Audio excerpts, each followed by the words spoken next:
This week, the president moved again to fire a sitting Federal Reserve governor. The jobs report came in weak, and the headline about it refused to say what that meant. Washington has an AI rulebook, or at least a set of AI rules, and is keeping it private. One company said its own AI model hacked another company during a test, and a drugstore chain quietly switched off its AI phone assistant after hundreds of customer complaints.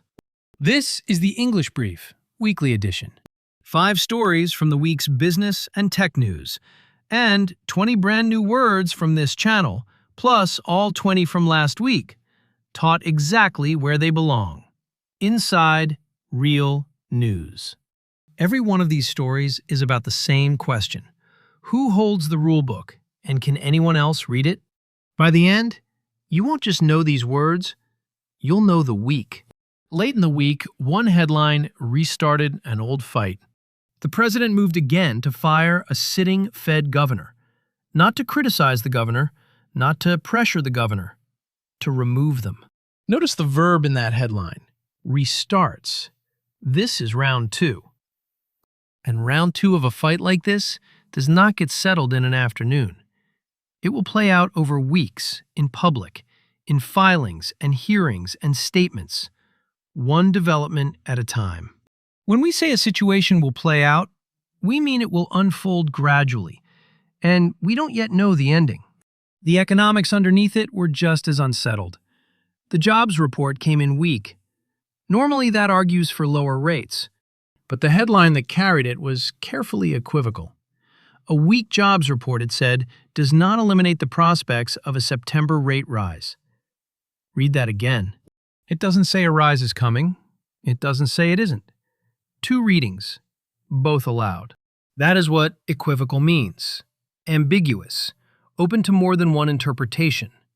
And in economics reporting, an equivocal sentence is often the most honest one available. So, investors spent the week in a quandary.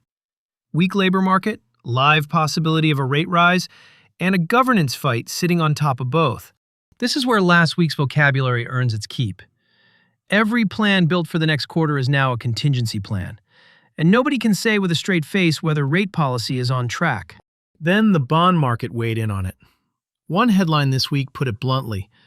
The bond market is signaling rising risks, and investors should listen. Bonds don't hold press conferences. They express an opinion by repricing. And when the bond market offers a view, that view carries salience. It stands out above the noise, because bond investors are the ones who get paid last and worry first.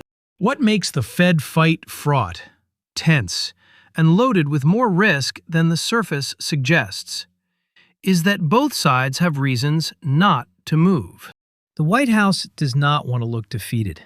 A sitting governor removed under pressure does not want to hand over the precedent. That mutual refusal has a name: intransigence.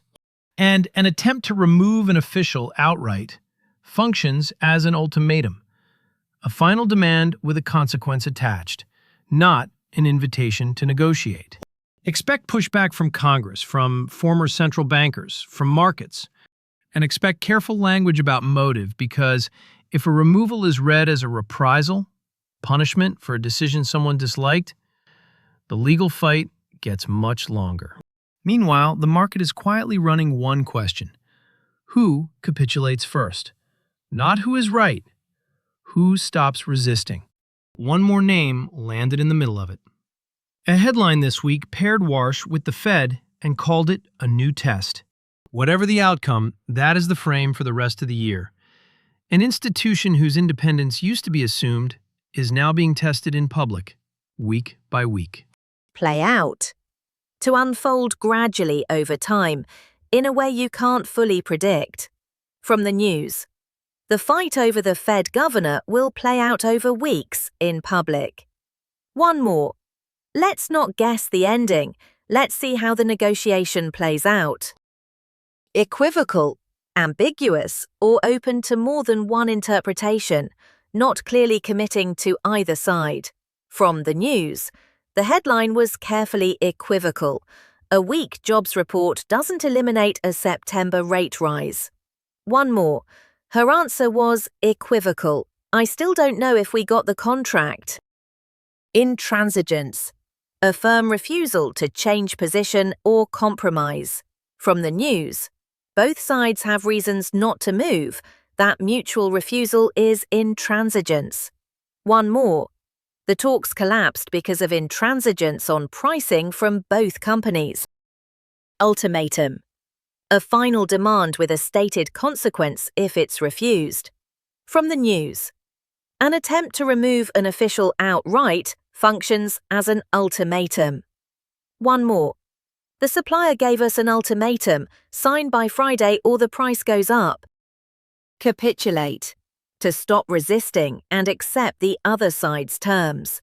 From the news. The market is running one question. Who capitulates first? One more.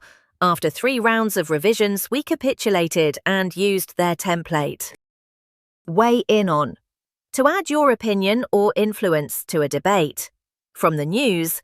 Then the bond market weighed in on it. One more. Can you weigh in on the hiring decision before we send the offer?